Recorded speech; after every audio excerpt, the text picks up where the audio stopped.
Citric अम्ल चक्र अन्य नाम कौन? साइट्रिक अम्ल चक्र को वैज्ञानिक हांस क्रेब्स 1953 मसीह आविष्कार करते। तेणु साइट्रिक अम्ल चक्र अन्य नाम हूँ क्रेब्स चक्र। जिया जोक बेंग क्या द्वारा श्वासक्रिया करती? जिया ओदालिया चर्म द्वारा श्वासक्रिया करे, जोक ओदालिया चर्म द्वारा श्वासक्रिया करे, बेंग गोटे कंडीशन रे से ओदालिया चर्म द्वारा तार चर्म द्वारा श्वासक्रिया करे। तेणु आमर जिया जोक बेंग जब तीन जन क्वेश्चन पचार श्वासक्रिया क्या द्वारा करती आम लिखा चर्म। हेले बेंग केतेबेले चर्म द्वारा श्वासक्रिया करे ना शीत शुक्ति बेले। शीत ऋतु जितेबले अधिक शीत हुए सेतेबेले बेंग शीत शुक्ति बेले माटी तले कि काठ तले रहीकिना चर्म द्वारा श्वासक्रिया करे। वायु उपजीवी शोषण में गोटे ग्लुकोज अणु केतोटी एटीपी तैयारी हुए? कंडीशन देखिए कौन वायु उपजीवी शोषण। वायु उपजीवी शोषण माने जोटी अम्लजान विनियोग घटी सेठी शोषण प्रक्रिया हुए अर्थात शक्ति निर्गत हुए सेतेबेले गोटे ग्लुकोज अणु 38 एटीपी सृष्टि हुए। वायु अपजीवी शोषण में गोटे ग्लुकोज अणु केतोटी एटीपी सृष्टि हुए? ये देख वायु अपजीवी शोषण पचार ये वायु उपजीवी शोषण पचार। वायु उपजीवी शोषण रु प्रक्रिया रे गोटे ग्लुकोज अणु 38 एटीपी तैयारी होला बेले वायु अपजीवी शोषण में गोटे ग्लुकोज अणु मात्र 2 एटीपी सृष्टि हुए। तेणु वायु अपजीवी शोषण में अधिक शक्ति मिले, वायु अपजीवी शोषण में कम शक्ति मिले। उद्भिदर केउं अंश शोषण में साहाय्य करे? शोषण अर्थ हूँ कौन जितेबाला उद्भिद अम्लजान नब एवं अंगारकाम्ल छाड़ से उद्भिदर शोषण प्रक्रिया। आम समझ जाचु उद्भिद अंगारकाम्ल निए अम्लजान छाड़े किंतु सेटा आलोक शोषण प्रक्रिया रे उद्भिद अंगारकाम्ल निए किंतु शोषण प्रक्रिया रे उद्भिद मध्य अम्लजान निए अम्लजान ग्रहण करी शक्ति निर्गत करे। से अम्लजान नबा कि अंगारकाम्ल नबा सी स्तोम द्वारा करें। कीट पतंग माने क्या द्वारा श्वासक्रिया करती? कीट पतंग माने श्वासक्रिया करती श्वास रंध्र द्वारा। आम बही कीट पतंग जगह असरपार उदाहरण अच्छी। असरपा क्या द्वारा श्वासक्रिया करे? झिंटिका क्या द्वारा श्वासक्रिया करे? एमाने समस्ते कीट पतंग अंतर्भुक्त होती। तेणु श्वासरंध्र द्वारा एमाने श्वासक्रिया करते। शक्ति मुद्रा क्या कहुए? कोषर शक्ति केंद्र दुईटा क्वेश्चन अच्छी। गोटे हूँ शक्ति केंद्र आ गोटे हूँ शक्ति मुद्रा। शक्ति केंद्र को आम माइटोकॉन्ड्रिया कोषर गोटे अंगिका माइटोकॉन्ड्रिया माइटोकॉन्ड्रिया को शक्ति केंद्र कहुए। माइटोकॉन्ड्रिया एटीपी तैयारी हुए जहाँकि शक्ति मुद्रा आकार में गठित हुए। तेणु शक्ति मुद्रा एटीपी। कोषर शक्ति केंद्र क्या कहुए? मुझे आगे आलोचना करी कोषर शक्ति केंद्र माइटोकॉन्ड्रिया। हांस क्रेब्स केते मसीह नोबेल पुरस्कार पाइथिले? हांस क्रेब्स साइट्रिक अम्ल चक्र आविष्कार करी 1953 मसीह नोबेल पुरस्कार पाइथिले। अम्ल जो बाकुला होता है बाकुलार इंग्लिश टर्म हूँ क्रैम्प। यहाँ कौट होता है ना आमर पेशी कोष होता है। पेशी कोष प्राणीर पेशी कोष विभिन्न प्रकार पशु किंबा मनीष मानकर पेशी मसल टाण हो जाए हार्ड हो जाए। यहाँ केतेबेले हुए ना जितेबले अधिक परिश्रम करती एवं अम्लजान कमी जाए सेतेबेले शरीर में लैक्टिक एसिड कोषरे लैक्टिक एसिड तैयारी हुए। लैक्टिक एसिड तैयारी होगा जो मसल्स टाण हो जाए जहाँ बाकुला कहुए। कोषर निर्गत अंगारकाम्ल गैस रक्त माध्यम केउठारे पहुँचे? अंगारकाम्ल गैस पहुँचवा एवं अम्लजान आउ थे से आसवा ये सब क्या द्वारा होता है? ये सब फुस्फुस द्वारा होता है। अंगारकाम्ल शरीर विभिन्न अंग प्रत्यंग फुस्फुस को आसब एवं फुस्फुस अम्लजान आउ थे अंगारकाम्ल शरीर रक्त को पशिज। कोषर निर्गत अंगारकाम्ल रक्त माध्यम केउठारे पहुँचे? फुस्फुस ठारे पहुँचे। खाद्य शक्ति निर्गत होगा प्रक्रिया को कौन कहुए? खाद्य आम जहाँ खाद्य खाऊँ C6H12O6 ग्लुकोज को आम खाद्य आकार ग्रहण करूँ। ये जितेबाला शरीर में अम्लजान सहित प्रतिक्रिया करे ताको आम शोषण प्रक्रिया बोले कहूँ। से प्रक्रिया कौन सृष्टि हुए ना शक्ति प्लस अंगारकाम्ल प्लस किसी परिमाण जल निर्गत हुए। से प्रक्रिया हूँ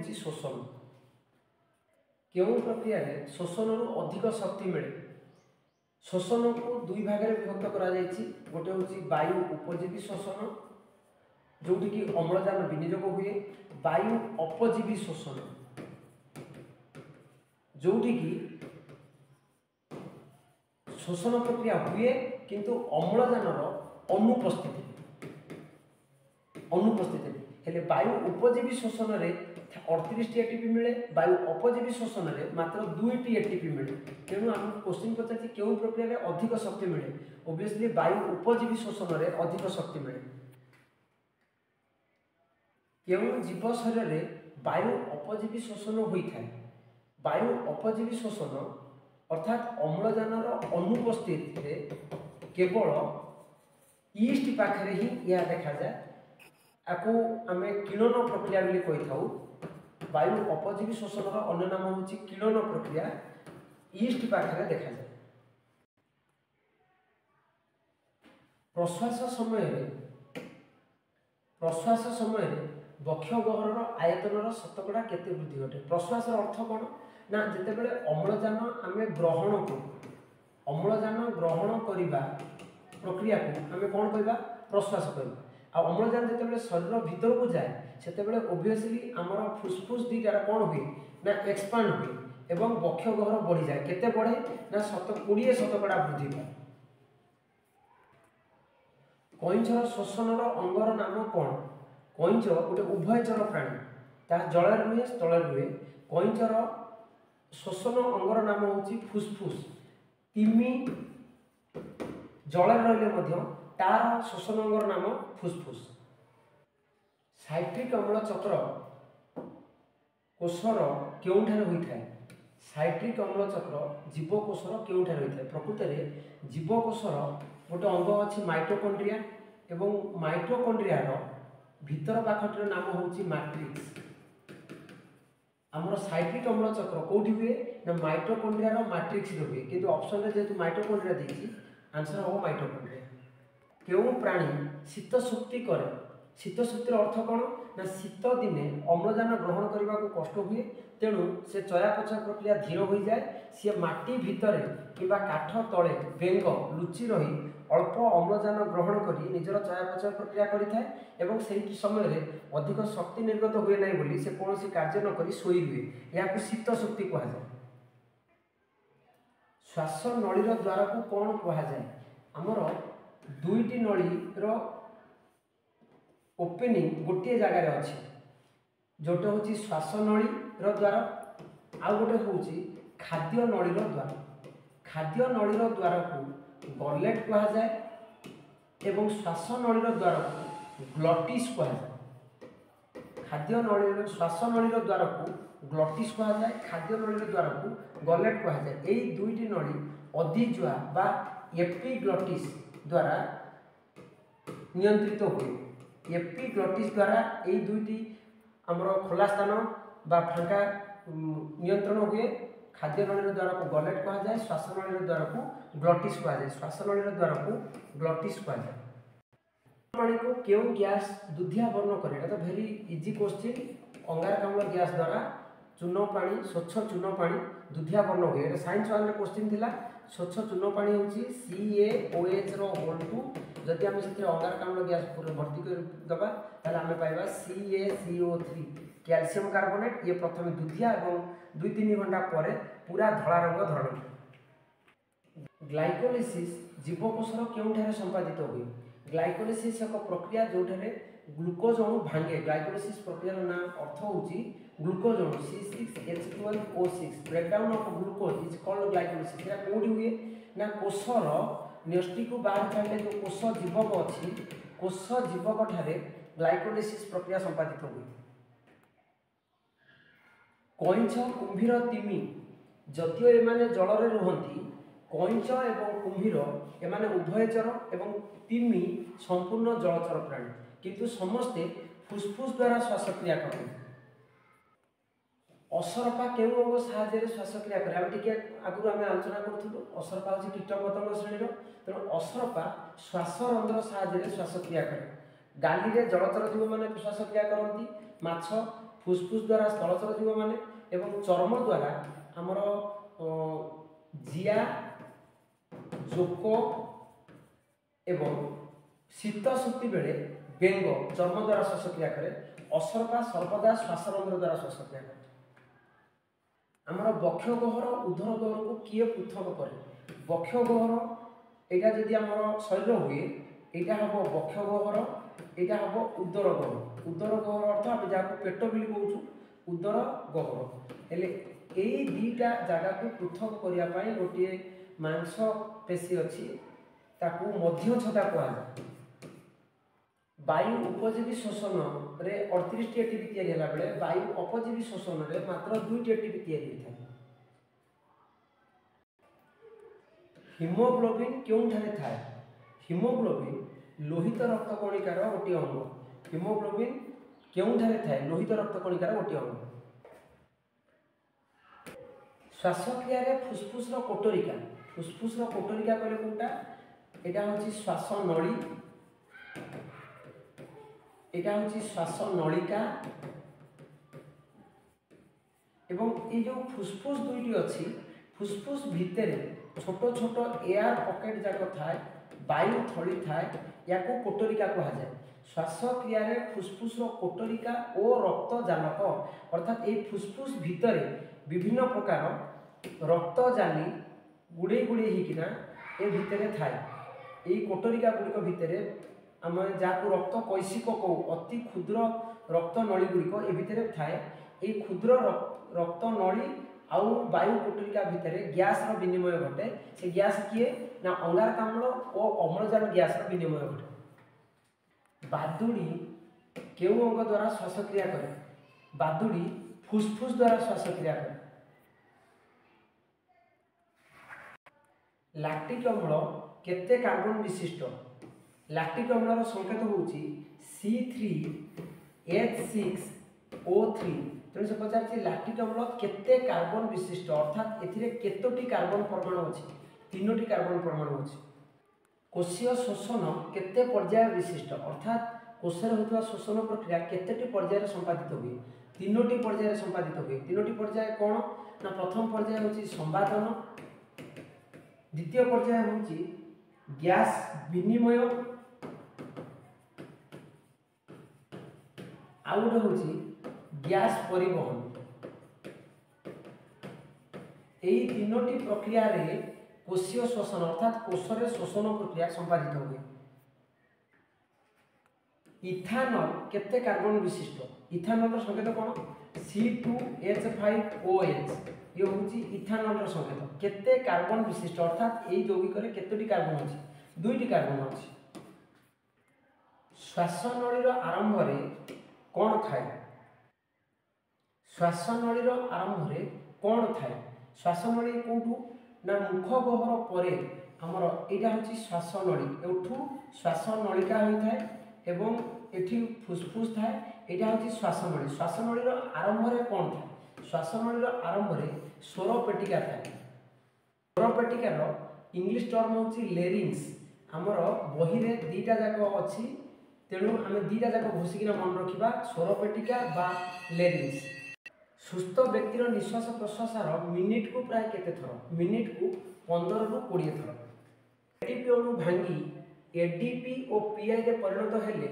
केते किलोजूल शक्ति मिले गोटिए एटीपी अणु जदि भांगिबो ताले कोन तार केम रिएक्शन ता कोन होबो ना एटीपी गोटिए एटीपी अणु भांगिला हमको दबो एडीपी प्लस पीआई अर्थात इनऑर्गेनिक फॉस्फेट देले सेदे केते शक्ति मिलिबो 30.5 किलोजूल रो शक्ति मिले गोटिए एटीपी अणु भांगिले साइक्लिक अम्ल चक्र केउ वैज्ञानिक आविष्कार करथिले साइक्लिक अम्ल चक्र केउ वैज्ञानिक आविष्कार करथिले वैज्ञानिक हांस क्रेब्स 1953 मसीह आविष्कार करिकिना नोबेल पुरस्कार पाइले ग्रसनीर पछ पाख कांथरे केतोटी टनसिल रही बही रे लिखा है एक जोड़ा अर्थात एक जोड़ार अर्थ होची दुईटी टनसिल अछि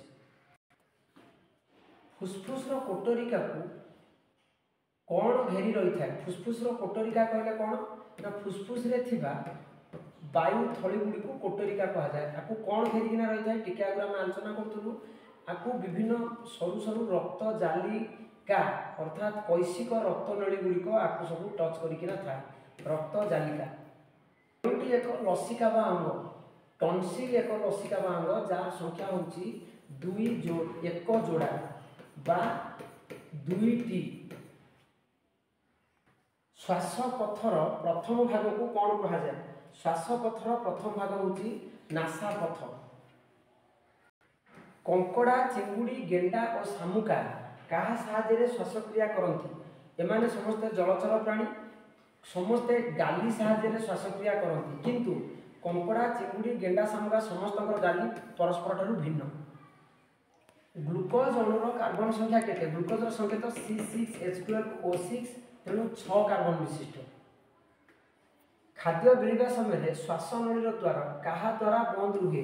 ଶ୍ୱାସନଳୀର ଦ୍ୱାର ଅର୍ଥାତ୍ ଆମର ଶ୍ୱାସନଳୀର ଦ୍ୱାର ଆଉ ଖାଦ୍ୟନଳୀର ଦ୍ୱାର ଗୋଟିଏ ପାଖରେ ଥିବାରୁ ଖାଦ୍ୟ ଖାଇବା ସମୟରେ ଖାଦ୍ୟନଳୀ ବାଟ ନ ଦେଇ କାଳେ ଶ୍ୱାସନଳୀ ପଟେ ପଳେଇଯିବ, ତେଣୁ ସେ ପାଖରେ ଆମର ଗୋଟିଏ ଅଙ୍ଗ ଅଛି ଯାହାକୁ ଆମେ ଅଧିଜୁହା ବା ଏପିଗ୍ଲଟିସ୍ ବୋଲି କହୁ। ବହିରେ ଦୁଇଟା ନାଁ ଅଛି, ଇଂଲିଶ ଟର୍ମ ବି ଅଛି, ଓଡ଼ିଆ ଟର୍ମ ବି ଅଛି। ଦୁଇଟା ନାଁ ଆମେ ମନେ ରଖିବା, ଅଧିଜୁହା ବା ଏପିଗ୍ଲଟିସ୍। ଅମ୍ଳଜାନ ଉପସ୍ଥିତିରେ ଗ୍ଲୁକୋଜର ସମ୍ପୂର୍ଣ୍ଣ ଜାରଣ ଦ୍ୱାରା ଉତ୍ପାଦ ସୃଷ୍ଟିର ସଠିକ୍ ସମୀକରଣଟି କ'ଣ? ଅମ୍ଳଜାନ ଉପସ୍ଥିତିରେ ଗ୍ଲୁକୋଜର ଜାରଣ ଅର୍ଥାତ୍ C6H12O6 ରେ ଯଦି ଅମ୍ଳଜାନ ପ୍ରତିକ୍ରିୟା କରିବ କ'ଣ ଦେବ ନା ଅଙ୍ଗାରକାମ୍ଳ ଗ୍ୟାସ୍ ସୃଷ୍ଟି ହେବ, ଜଳ ସୃଷ୍ଟି ହେବ, କିଛି ପରିମାଣର ଶକ୍ତି ସୃଷ୍ଟି ହେବ। ତ ଏଇ ସମୀକରଣଟି ଆମର ଯେଉଁଠି ଥିବ ସେଇଟା ଠିକ୍ ହେବ। ଏଇଠି ଅଛି ଅମ୍ଳଜାନ ଦେଇଦେଇଛି, ତେଣୁ ଫାର୍ଷ୍ଟ ରିଆକ୍ସନ୍ ଭୁଲ ହେବ। ସେକେଣ୍ଡ ରିଆକ୍ସନ୍ ଗ୍ଲୁକୋଜ ଅମ୍ଳଜାନ कार्बन डाइऑक्साइड प्लस जल ये शक्ति छाड़ी देती। ये आमर हाइड्रोजेन देती भूल हम, ये हाइड्रोजेन देती भूल हम, तेणु ऑप्शन बी। अम्लजान अभाव में पाइरुभिक अम्ल क्यों अम्ल परिणत हुए? अम्लजान अभाव में पाइरुभिक अम्ल पेशी कोष ठारे लैक्टिक अम्ल परिणत हुए, जहाद्वारा बाकुला बा क्राम्प सृष्टि हुए और पेशीटी शक्त हो जाए, अधिक कष्ट हुए। अम्लजान अनुपस्थित पाइरुभिक अम्ल क्यों उत्पाद परिणत हुए? अम्लजान अनुपस्थित पाइरुभिक अम्ल 2 कार्बन युक्त इथानल परिणत हुए। C2H5OH 2 कार्बन विशिष्ट इथानल परिणत हुए। स्वरपेटिका केउठारे थाए? स्वरपेटिका श्वासनळीर आरंभ में थाए। क्यों रक्तवाहिनी द्वारा हृत्पिंडर अंगारकाम्ल युक्त रक्त फुस्फुस को आसी थाए? यहाँ आम हृत्पिंडर गठन में पढ़ा हम। अंगारकाम्ल युक्त रक्त फुस्फुसीय शिरा ना फुस्फुसीय शिरा रे अम्लजान युक्त रक्त फुस्फुस हृत्पिंड को जाए। फुस्फुसीय धमनी रे अंगारकाम्ल युक्त रक्त अर्थात जो रक्त अंगारकाम्ल थाए से फुस्फुसीय धमनी दे फुस्फुस को आसी थाए। खाद्य नळीर द्वार को कौन कहा जाए? एक बहुत थर आम आलोचना करें। खाद्य नळीर द्वार को गलेट कहा जाए। निश्वास समय मध्यच्छदार आकार किपरि होता है? जितेबाला आम निश्वास नौ से बक्ष को आमर शरीर अंगारकाम्ल बाहर को जीवा प्रक्रिया को निश्वास कहा जाए। निश्वास नवा समय मध्यच्छदाटी गंबुजाकृति हो जाए। जितेबाला आम प्रश्वास नौ अर्थात अम्लजान शरीर भीतर को नौ ये मध्यच्छदाटी साधारण सामान्य सीधा हो जाए। जिते अंगारकाम्ल शरीर को बाहरी जाए एवं आमर बक्षगर संकुचित हो जाए, से गंबुजाकृति हो जाए।